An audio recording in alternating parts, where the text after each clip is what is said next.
Dr. Peter Pain here from the Live Well Center with some advice on how to work productively and efficiently from home. If you are one of the lucky ones to be working from home, that is great news. But there are certain things you have to consider and think about in order to work effectively and with less chance of being hurt or injured while you work from home. The first thing you want to think about is your environment. So studies show if you have a separate and distinct environment from your home life, you're less likely to be depressed. You're also going to be more productive as there's less chance of being distracted. So try and set up a nice, clean, distinct area to work at that is separate from your home life. The second thing to think about is your ergonomics. Now, what my poor attempt at drawing here is showing is you want to have a setup. So if you're working on a desk or a chair, have the screen to be at least at the level of your eyes. So if you're using a laptop, put it up on some books or blocks. You don't want to be looking down at the screen or looking up at a screen. You want to be nice and tall, so the chair should be able to get close to your desk. If you are using a laptop, have an external keyboard so you can have your arms comfortably by your side. You're not, again, leaning forward.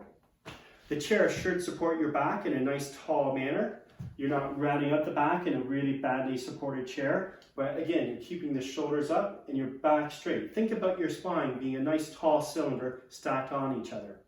The chair should be at a height so that your hips are at just less than 90 degrees and your feet are firmly planted on the floor.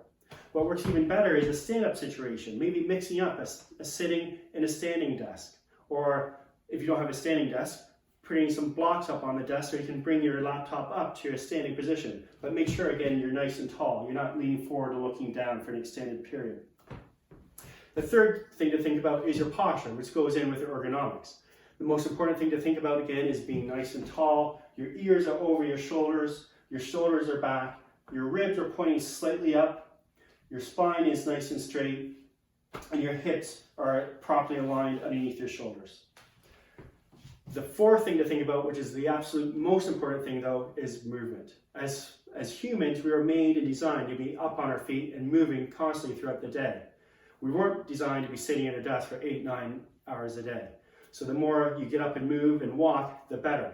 If you are working from an office, usually you're walking to work or walking to your car, or you're going out for lunch with people. If you're working from home, you have to be really diligent and form a habit of getting up and moving and walking with a purposeful manner throughout the day. And what's even more important is doing what we call micro breaks. So taking the time to get up and move for 1 or 2 minutes, but done regularly, like every 30 minutes throughout the day. So taking a short little quick break more frequently, every 30 minutes, is better than working for a long time sitting and taking a long break.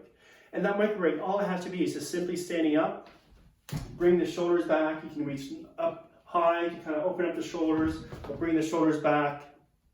Simply stretching out the neck, rolling the neck to both sides, perhaps doing an extension on the lower back, and doing a good lunge stretch for the hips to take out the hip flexors that have been sitting all day. I will give you more videos later on that show in more detail exactly how to do a really good micro break and to show you how to kind of keep that core strong by giving you some core strengthening exercises. But these are the 4 things to start thinking about. Again, if you're working from home, great, but be safe, be well, and I'll see you soon. Thank you.